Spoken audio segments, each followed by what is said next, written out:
Ми зараз біля Кліщіївки неподалік, щоб ви просто розуміли, яка інтенсивність бою там. Це відбувся бій. Противник намагався відновити втрачені позиції. Працюють наші по окупантам на Бахмутському напрямку. Ми в розрахунку 82-го міномета підтримуємо свою піхоту. Своїми проривами, своїми успішними діями тут ми відтягуємо на себе значну частину кількість їхніх військ, які спрощують переспросування наших військових на Запорізькому напрямку.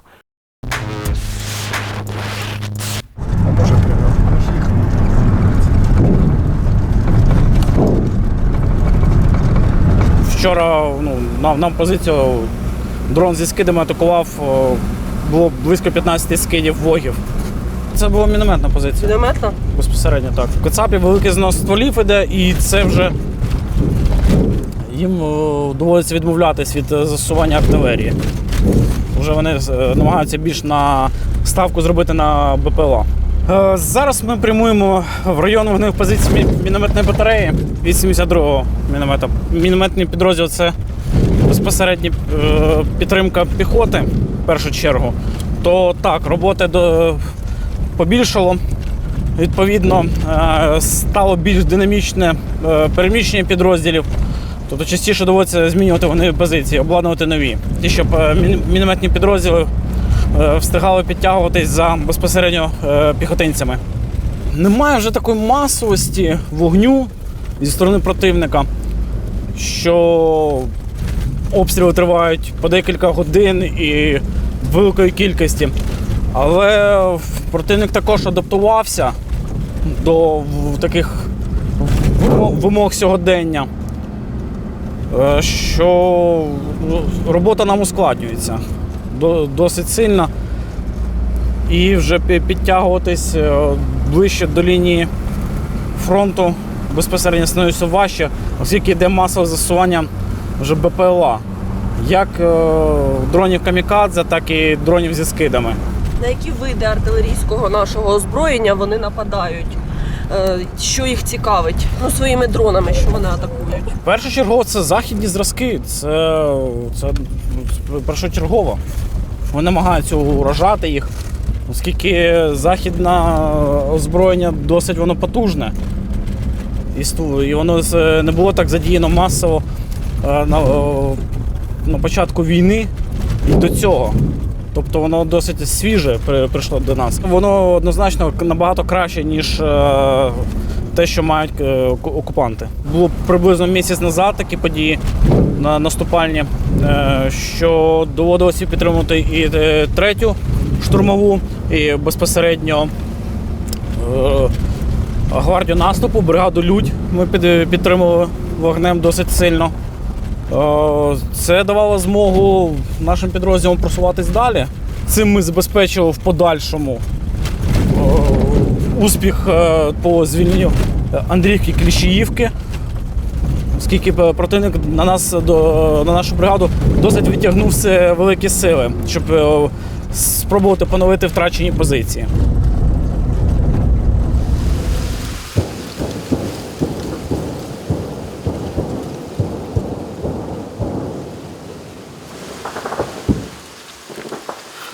Ми зараз біля Кліщіївки неподалік, щоб ви просто розуміли, яка інтенсивність бою там. Наші вже село взяли, але звісно, що рух вперед продовжується і буде продовжуватися, поки ми не звільнимо всю територію України. І просто надзвичайна інтенсивність бою. Ми з мінометним розрахунком, тому в трохи більше кілометра від нуля, але чуємо все, що там відбувається, і не замовкає. Оскільки ми тут не замовкаємо, зараз, звісно, з усього часу, скільки ми тут з ними сидимо, найбільша інтенсивність, послухайте. Це відбувся бій. Противник намагався відновити втрачені позиції. Відповідно, наші підрозділи дали гідну відсіч, як було добре чути, роботу кулеметів та гранатометів. І підтримку здійснювали також міномети з іншого напрямку. Тобто намагалися прориватися росіяни щойно. Так, так, Це ми чули це. так.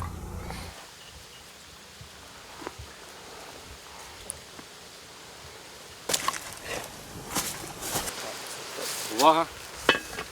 Постріл.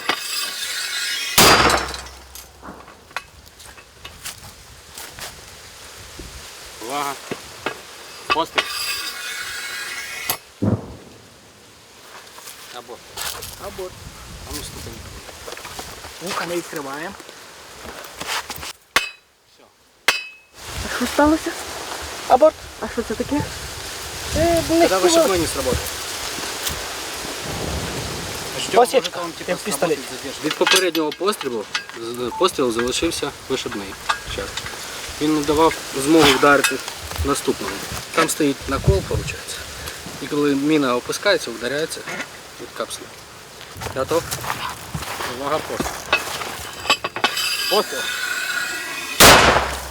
Працюють наші по окупантам на Бахмутському напрямку. Тут зараз у нас наступальні дії відбуваються, тому досить активно. Поки що ми акцію Так. закінчили. Маскуємо.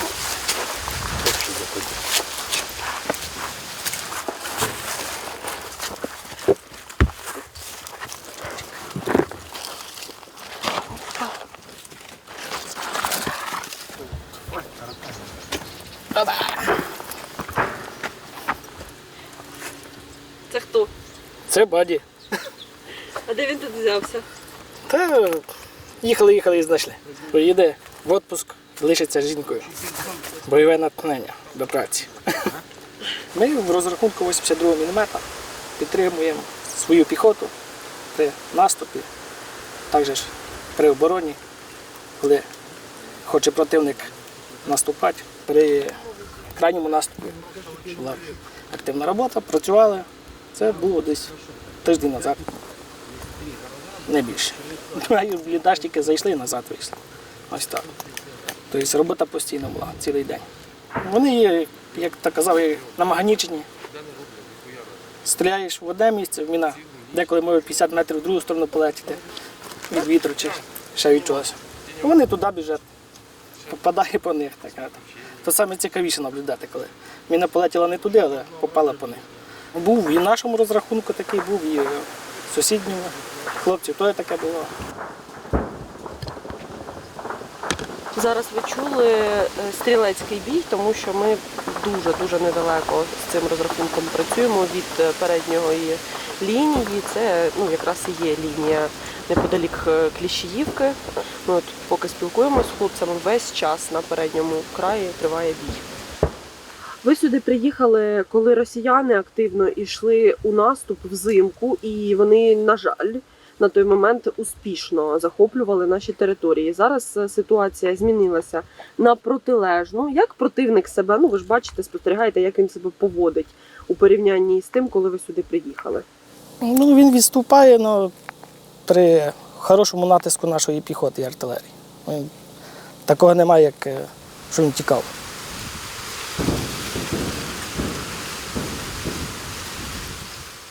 Противник навчається, він не дурний. Він врахував свої прорахунки на Харкові і реалізував їх на півдні. Тобі ж це елементарна система мінування, яка перевищує будь-які нормативні керівні документи в десятки разів. Те саме використання дронів.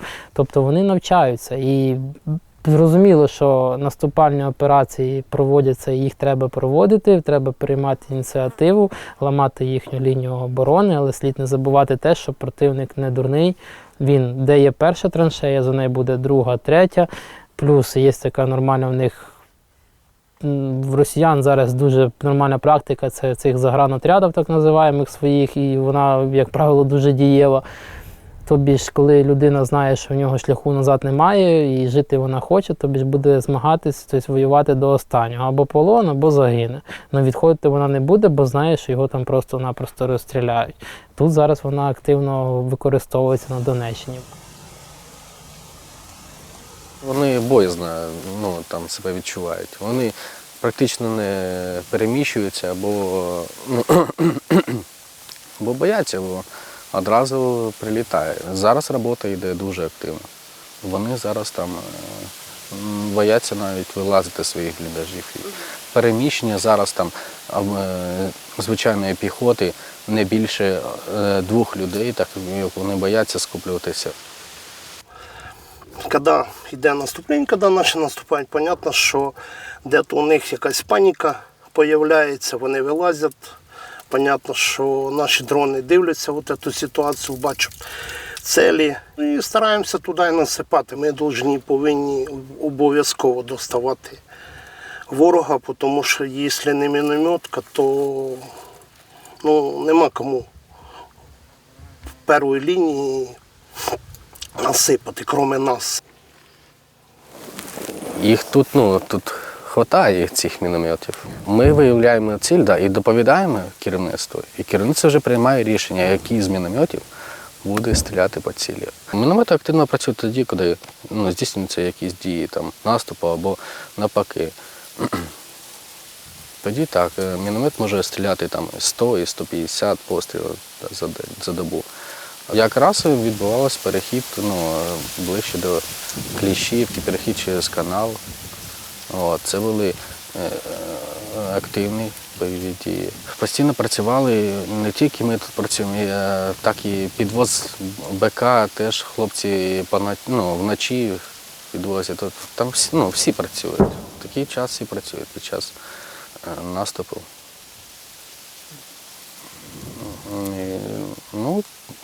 І в такий час сплять по кілька годин. Своїми проривами, своїми успішними діями тут ми відтягуємо на себе значну частину кількість їхніх військ, які спрощують переспросування наших військових на Запорізькому напрямку. Друзі, а я нагадаю вам про наш великий збір до 10-річчя редакції. Ми збираємо 10 мільйонів гривень для 10 бойових бригад. Одна із них – це 28-ма бригада і конкретно батальйон Вадима. Тут ми на 1 мільйон гривень закриваємо потреби зв'язку у підрозділі. Будь ласочка, долучіться.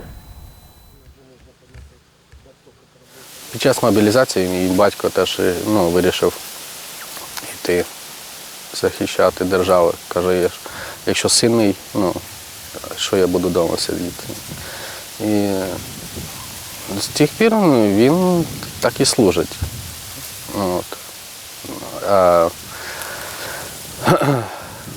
Перед цим повномасштабним вторгненням батько так і казав, що зараз буде, скоріш за все, зараз буде повна війна.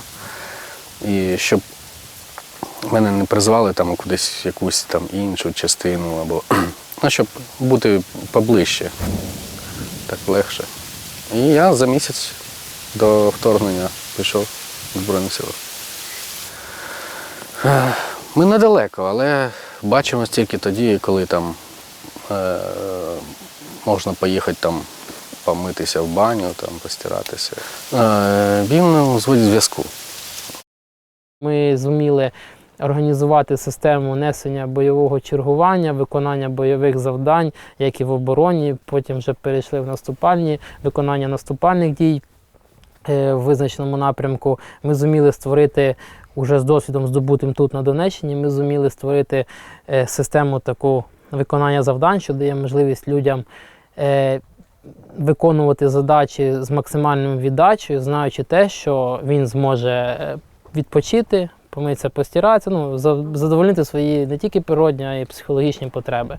Тобі ж досвід надав нам можливість більше організувати виконання бойових завдань таким чином, щоб людина могла не лише фізично, а й духовно в першу чергу відпочити. І тим самим не втрачаючи боєготовність підрозділу на передньому краї. Почуваюсь добре. Розрахунок теж. Ще й песики, які не дає сумувати. Добре почуваюся. Ми всі знаємо, що, навіщо ми тут. Тобто, нас ніхто не заставляв сюди йти. Ми всі знаємо, чому ми тут. Важко, так. Постійно важко. Я кажу, що для мене в Херсонському напрямку було набагато важче, ніж тут. От. І тоді не здалися, і зараз не здамося. І їхніх дронів дуже багато. Нема і вогни скидують. І воно таке, не особо приємно, коли під шкуру залазить. Ну, це ще було на Херсоні. Бодя попав, потім Юрик попав, я попав. Ну, у мене просто в шкуру залізло, я відковиряв і достав. А Боді то залізло пару штук в шию, то теж достали. І у Юрика там що то одна або дві теж в руку, або в шию теж достали. А це що було? Це саме ВОК скинули росіяни? Так, да, іменно ВОК скинули. І уламки залізли. Ну, слава Богу, що не глибоко. Так що я думаю, що це не ранення, то так. Піль підняли та й. Слава Богу, що всі живі, здорові, от це саме головне. А то все. Це було 11 листопада. Був другий день, вівся наступ. Ми вже на той момент прорвали лінію оборони і фактично знаходились в глибокому тилу противника. І при огляді вже розмінованого мінного шлагбаума вирішувалось питання, куди далі просуватись. І під час огляду вже я отримав мінно-вибухове поранення. Як виявляється, сапери можуть деякі речі і пропустити, на жаль. Це була міна, вона була пластикова, тому що її металошукач не побачив. Протипіхотна міна. 7 місяців пішло на відновлення повністю. Це враховуючи її лікування в Одеському шпиталі. Повністю там всі хірургічні втручання, плюс були деякі ускладнення, але їх потроху і побороли. І вже потім поступово відновлення. В Києві центр протезування. І вже коли було протезування, сама реабілітація. Тобто вчили ходити, розходжуватись, навантаження. І вже в червні місяці фактично я вже був повноцінно на ногах, вже з протезом таким постійним, і вже почав проходити ВЛК. Відповідно, по моєму бажанню ВЛК надали мені обмежено придатний, але з таким розрахунком, що я можу повернутися на службу. І потім виявив бажання назад повернутися до своєї бойової бригади. Навіть попри пропозиції піти або в навчальний центр, або перевестись навіть в оперативне командування. Тут для мене така зона комфорту в певному сенсі. Тут я знаю, що робити, тут я є частиною чогось досить великого. Плюс те, що є досвід, як-ніяк за плечима фактично 10 років війни. І досвід потрібно передавати. Вчити молодих офіцерів, безпосередньо під час бою керувати. Мобілізація однозначно треба, тому що люди втомлюються, це всі прекрасно розуміють. Тому що от я, наприклад, там з 17-го року на Донецькій області, так, вже все життя майже тут. Солдати деякі по 2 роки воюють, деякі ще з ВООСа по 4. Коли в ВООСі вони виїжджали додому, у мене є солдати, сержанти, які вдома були там 8 місяців назад, там, рік назад. І вони морально не можуть поїхати, тому що розуміють, що зараз поки успіхи є, то вони потреба в підрозділі, тому що їхній вклад є великий. Вони це розуміють, тобі ж починаються вже, у кожних людей є проблеми моральні, тобто у них є сім'я, в когось там, хто, от я, наприклад, з Херсонщини, так, мене там по факту повертатись нема куди. Так само і більшості військових, і ми ж з півдня України майже всі, Херсонська область, багато хто з деокупованих територій, багато в кого домівки ще в окупації, сім'ї в кого виїхали, в когось лишилися в окупації. Багато таких проблем. Тобі ж люди втомлюються морально, зрозуміло, що є таке розуміння, як відпустки, є таке розуміння, як за одну відпустку солдат не вирішить свої соціально-побутові проблеми. Люди, які воюють 1,5 року, фактично, їх треба міняти. Люди також хочуть повернутися до звичного життя. Вони послужили країні, вони зупинили фактично наступ, здійснили контрнаступ на певних ділянках, прорвали, тобто звільнили багато територій. Ці люди для своєї країни вже послужили досить добре. І їх потрібно також якось поважати за їх діяння. Їх вже пора робити певну чергу як на звільнення вже. Це досить важливий момент. Бо не можуть одні постійно бути в стресі, воювати постійно, тобто ризикувати, а інші думати, що він ніколи сюди не потрапить. Це досить хибна думка суспільства, що більшість відсидиться, а та частина, яка воює, вона і закінчить війну. Так не буде. Маючи поряд такого сусіда, потрібно розуміти, що для нас на десятиліття має бути в пріоритеті оборонний напрямок. І це має бути максимально зрозуміло для всього суспільства. Війна не може просто взяти і закінчитися тим, що ми вийшли на адміністративний кордон. Перше, це треба до нього для початку вийти, а це на сьогоднішній день це просто колосальна має бути пророблена робота усім суспільством. Її, на жаль, на сьогоднішній день я не спостерігав.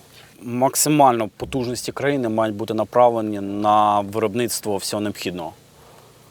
І не в таких математичних кількостях, що нам, а з великим запасом. Це на рівні, грубо кажучи, від держави.